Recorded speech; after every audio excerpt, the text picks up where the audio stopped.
implications of each situation into account. But the main thing I want to say to you today is that we got to build a movement.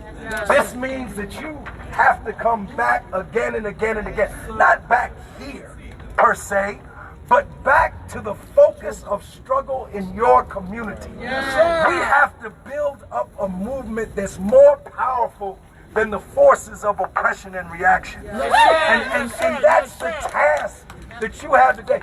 Frantz Fanon, who wrote a book called The Wretched of the Earth. How many of you have read The Wretched of the Earth? Raise your hand. If you haven't read The Wretched of the Earth, I urge you to read The Wretched of the Earth. Frantz Fanon said that each generation must realize its historical responsibility.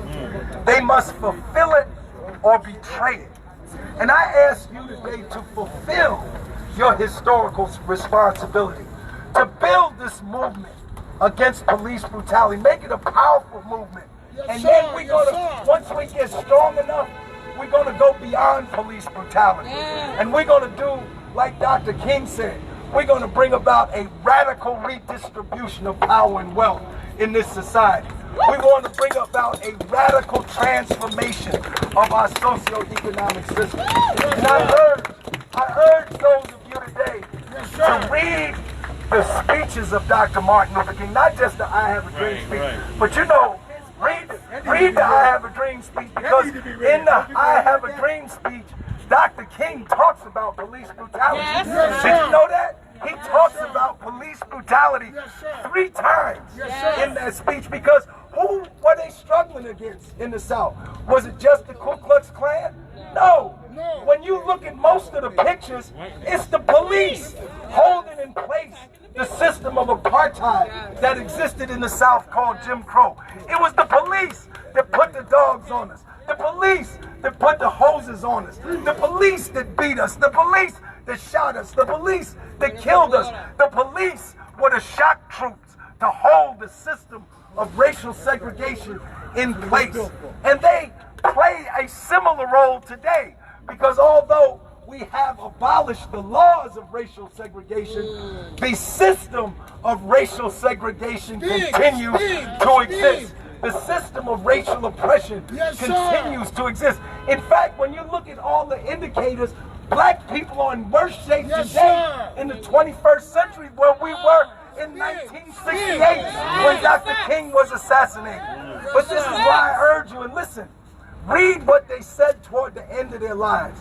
If you read what Dr. King said in 1953, and you read in 1955, and you read what Dr. King said in 1966, it's going to be way different. It's going to be way different, because his involvement in the struggle transformed him. If you read what Malcolm X said in 1960, and you read what Malcolm X said in 1964, you're going to see some great differences. You got to read what these people were saying close to the time that they died. That's why I urge you, read Dr. King's 5th book, Where Do We Go From Here? Chaos or Community. Don't just read the autobiography of Malcolm X. Read Malcolm X's speech, and then pay particular attention to the speeches that Malcolm X gave at the Audubon in 1964 and in 1965 when he was assassinated. Because you will see that Malcolm wasn't just talking about fighting racism, Malcolm was talking about fighting capitalism. It was Malcolm X who said, find me a capitalist and I'll find you a bloodsucker.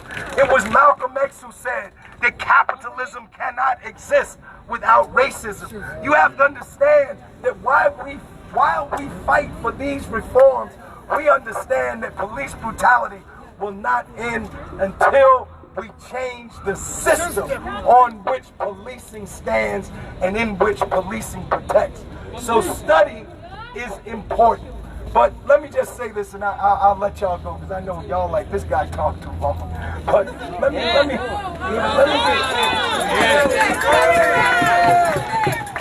These are the stories that are missed. Listen.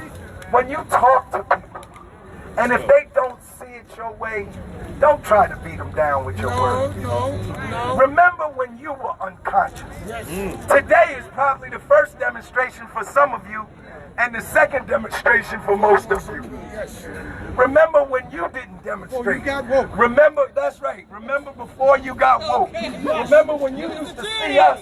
You used to see us on this corner, and you was on the bus, and you said, them people are crazy. But now you understand why we were on this corner for 200 Mondays. 200 Mondays. We were on this corner. 200 Mondays. 200 Mondays. So the thing I said earlier, I want to reinforce. I would like to see a situation where each of your groups pick a Monday and come back with us. If we can get 50 groups to do 50 Mondays, then everybody don't have to keep coming back.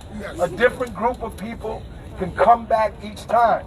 And when you come to us, we will come to you. I would be more than happy. I've already spoken at many of your demonstrations. Myself and other leaders of this organization who speak even better than I do can come and speak to you and help you in whatever way we can, because we want to see a movement. Look at my gray hair. I won't be here much longer. I won't be here forever. So another 40 years. It's important that we bring forward a new generation of revolutionaries. A new generation of black, white, red, yellow, brown revolutionaries. That's what we want to do.